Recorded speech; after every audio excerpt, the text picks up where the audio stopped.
Many generations now, we have suffered. The Washichu we spoke to, but they don't hear. They're deaf. The women, the children, the old ones, they suffer. You're from the cities. You are our warriors. Our warriors. They're deaf. We must now walk in the sacred way.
The Cherokee, the Choctaw, the Creek, the Chickasaw tribes all agreed in slaveholding of black Indian slaves. The only tribe to resist the idea of slavery was the Seminole tribe. Seminole. That's because we're Reuben. That's right. The honor. That's right. We knew who our brothers were.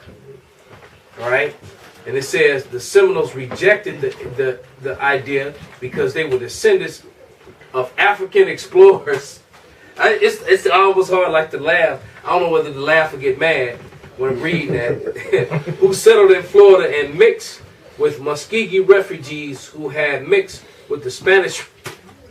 This is some bullshit. Fuck Esau, man. The white man. And this was the Jake that put this up. But they so brainwashed by Esau's, they settled themselves runaways. These black Seminoles who settled in the swampy terrain of Florida established cultivation methods that were identical to the methods of the Sierra Leone in Africa. Georgia slave holders were soon invading Florida looking for runaway slaves and soon met opposition with the Seminoles. It shows you how bugged out people are. First of all, man, this dude, man, he's supposed to be a scholar of some kind. First of all, man, you don't know your history, my man, whoever you are to put that up. But prior to the Europeans, when the Europeans first came into Florida, which was Hernando de Soto, the Spaniards were the first ones, the Spanish were the first ones to come into the Florida region. They came up from the south, man. Hernando de Soto, Ponce de Leon, okay? When they came up in there, you had tribes like the Timucua, the Calusa, and the Appalachians that were already in Florida. Those tribes were there already going back to when, the tribes first came over to this area. But those were the tribes. The Timucua, which was down in the Keys, in Miami area, that was all their land. The Calusa and the Appalachians, man, further north.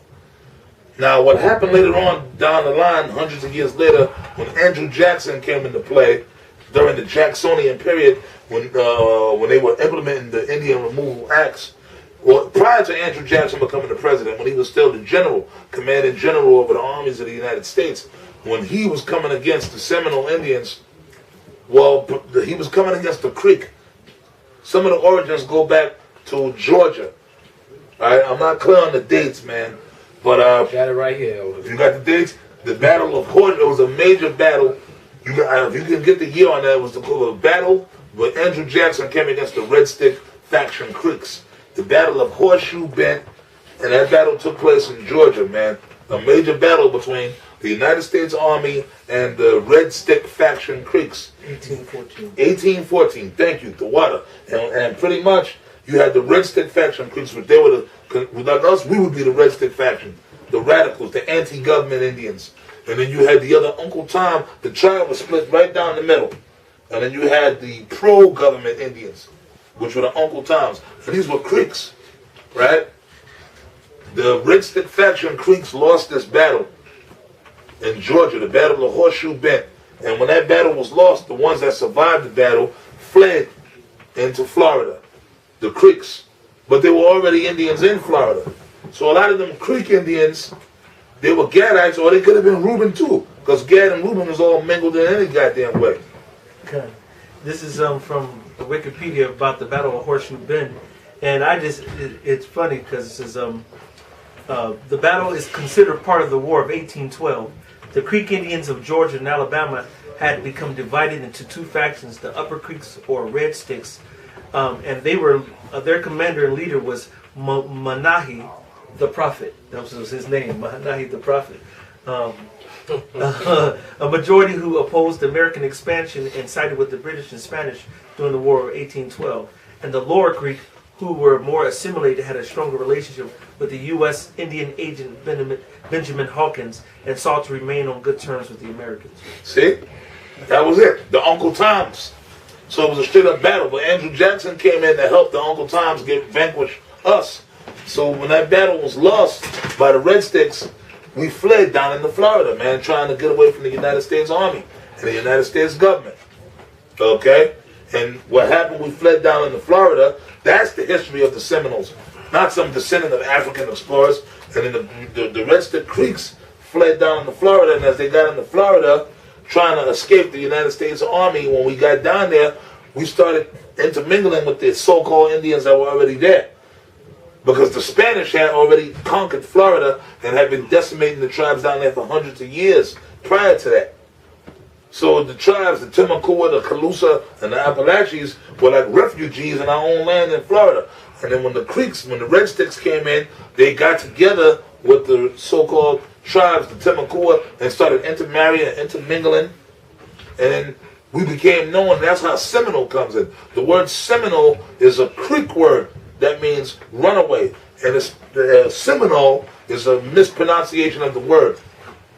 It's called Seminole. Wow. It's pronounced Seminole. And the white man couldn't pronounce it properly.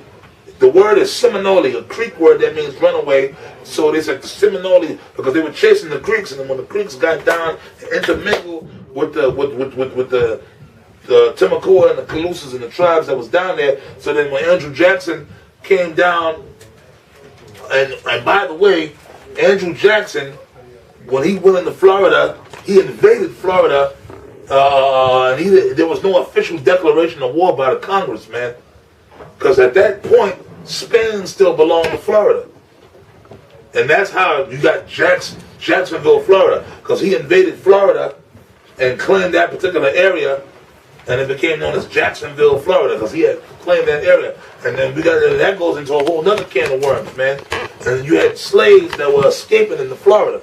There were two places around that time, period of time in history, that when slaves would run away, they would either try to run north to the so-called free states, or they would run south to Florida.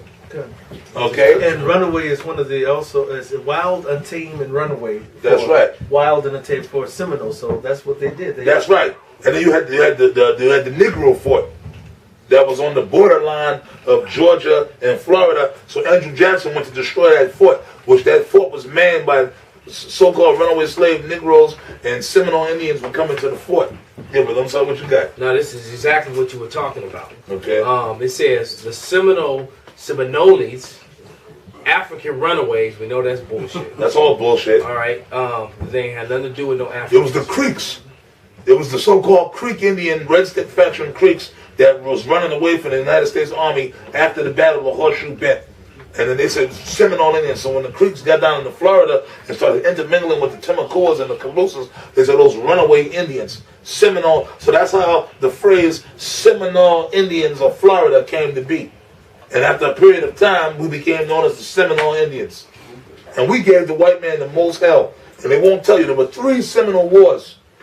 Okay? 3 Seminole Wars. And we kicked your fucking asses, man. And that's why you notice they don't make all kind of movies about Indians. Never about Seminoles. They never make movies about. You'll make movies about Crazy Horse, and Crazy Horse kicked your ass, man. But y'all eventually caught up to him. And the only reason y'all caught up to Crazy Horse because you had trailers, man.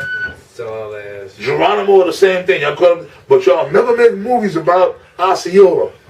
You'll never make movies about Wildcat and John Horse. You'll never make movies about Billy Bowlegs, man. Yeah. Yeah, wasn't that the battle with Sitting Bull? Yeah, that was the battle out there in South. Well, no, the battle took place in Montana, actually. When they killed Custer. Custer. Yeah, when Custer was killed. Yeah. You understand? But they'll never make movies about Osceola. I've never seen you do a movie about Osceola. I've never seen you do a movie about Wildcat and John Horse. Them 2 brothers. Or Billy Bowlegs, man. Or King Philip. You understand? Those are Seminole warriors, man. Y'all don't talk about them, but they was kicking it. And Osceola, y'all caught Osceola because it was treachery, man. You under a flag of truce and y'all captured him, and he got sick and died. And then a lot of our people, y'all caught Wildcat and John Horse, and y'all locked us up. I believe it was in Fort Marion prison down in Florida, and we fasted and slipped through the bars and escaped, man. There's a lot of history about our tribe, the Seminole, so-called Seminole Indians, that people don't know, man. And what was happening, the whole thing of black Seminoles, that came to be because when you had the slaves running away from and coming amongst us, Judah, they came and we took them in. And the white man called them black Seminoles. Because what would happen if Judah would come amongst us, we would take Judah in and they would become a part of the tribe, man. We adopted them into the tribe. Okay? And they became, because it's smart. That makes sense. If you have, so let's say 30 runaway slaves come, right? You're going to take these people in and feed them and make them family. Because in the spirit, we knew that was family. Tayoshpe, Wayate, family, relations, right? You're going to bring them in, and then, hey man, that's like 10 more warriors. Hey, you know, man, these are 10 more warriors we got. And these are like 20 more women that we got that can help cook, and, you know, these people are useful to the tribe. Okay, that's more warriors. Okay? So, yeah, yes sir, yes sir. And it says, all aligned with each other to fight off the slaveholders. In 1739, slave fugitives in St. Augustine built a fort to protect themselves and the British. The black Seminoles led the coalition against slavery in the North. Black Seminoles even planted spies posing as African slaves being sold by Creeks to British to gather information. Eventually, the red Seminoles began to join the resistance. This is when the U.S. government became worried, and the government never anticipated the well-working relationship between the Reds and the Blacks. There's no such thing as Red Indians, but they were working together because they were all Israelites. All right. Georgia slaveholders soon realized the Seminole Nation could put an end to slavery. This caused the First Seminole War. That was the first Seminole War. Seminoles struck U.S. slave plantations. I didn't even know that. Yes, right. Osceola had more than one wife. He had a few wives. One of Chief Osceola's wives was a Judite woman. He had a so-called Negro wife, which was a so-called ex-slave woman, and she had got kidnapped back into slavery. Osceola went all throughout the South looking for his wife, burning down plantations, man. Wow. What's the movies on that? There's the movie on that. He was trying to get that woman back, man. He was fucking Esau up, trying to get his wife back, one of his wives back, who was a so-called black woman. Okay? Wildcat and John Horse. John Horse, I don't know if he was Reuben or Judah, but he was a so-called mixed blood, John Horse. He was so-called part black and part, I don't know which one of his mother was, I don't know if his mother was Seminole or if his father was, whatever. Wildcat was a so-called full-blood Indian or a red Indian, and they considered John Horse a black Seminole. Okay? But them two dudes were badass dudes. And they was just tearing shit up, man, down there. That was during the Second Seminole War. Billy Bowlegs came along during the time of the Third Seminole War.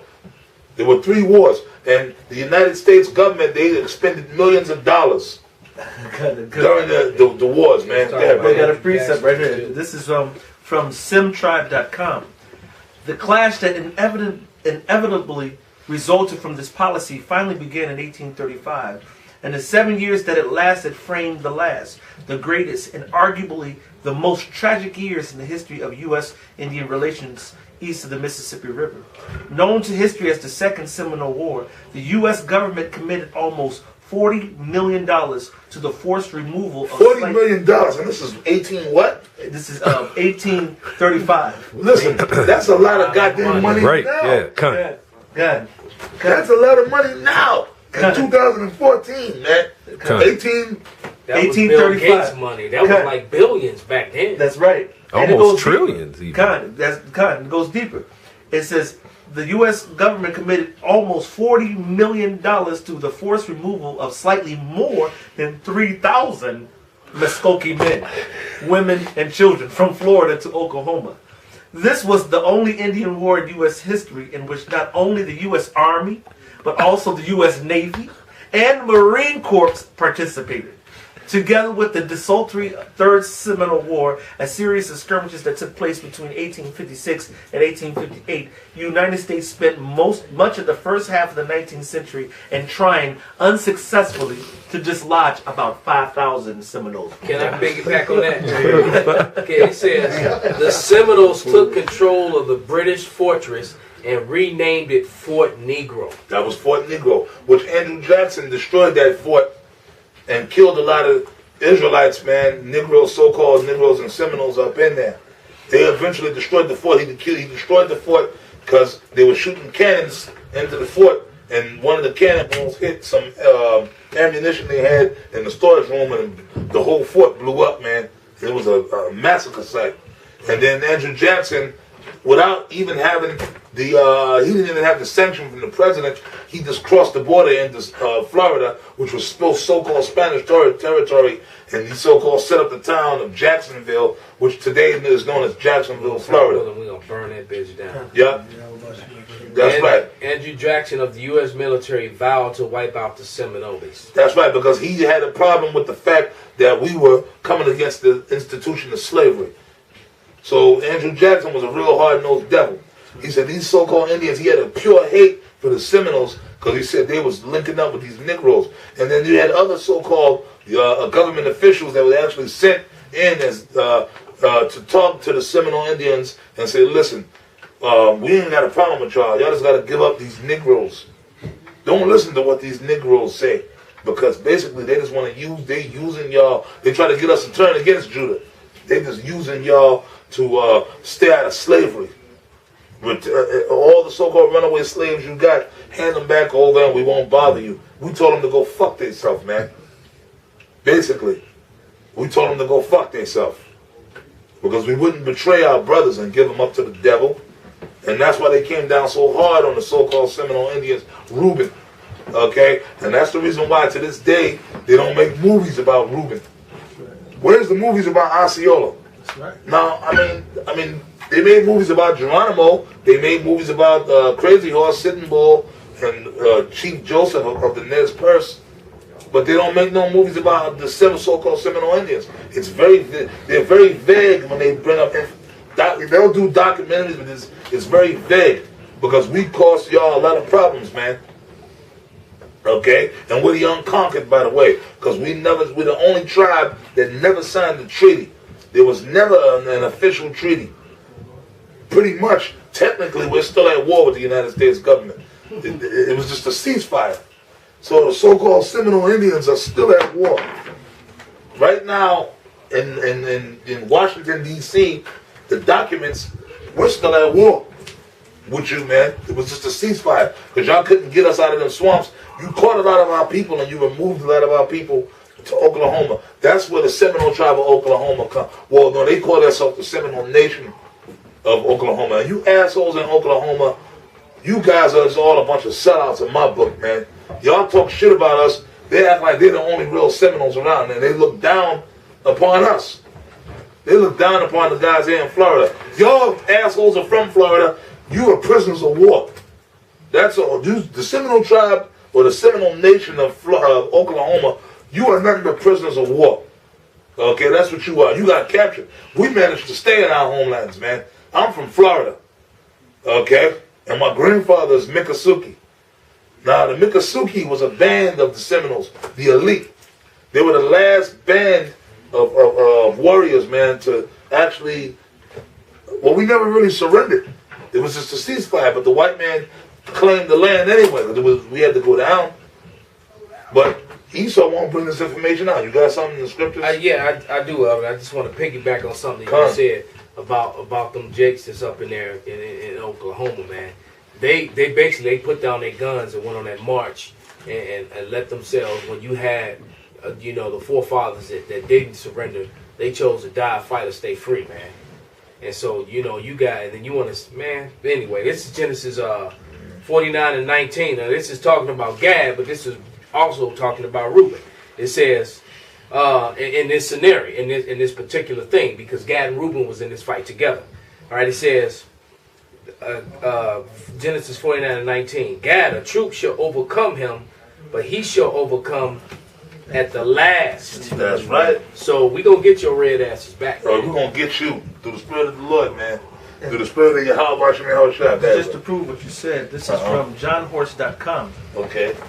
Down further on the page, it says, why did America forget this rebellion? The Black Seminole Slave Rebellion was not only the largest in U.S. history, it was also the only one that was even partially successful. During the Second Seminole War, the U.S. Army could never conclusively defeat the black rebels in Florida. Oh. After 3 years of fighting, the Army chose to grant freedom to the holdouts in exchange for surrender. The only emancipation of rebellious African Americans prior to the U.S. Civil War. So, like you said, they really never beat the Seminoles. They basically said, all right, y'all who escaped, okay, y'all cool. All right, okay. Y'all we stayed in Florida, as we are to this day. Yeah. Where's the reservations, man? You got like at least 5 different. You got Big Cypress, Hollywood, which is where I'm from. You got Brighton, Tampa, Miccosukee. Okay? And where's that? Southern Florida, all in the interiors of the Everglades, man. That's right where our ancestors was. And we never surrendered. We never left there.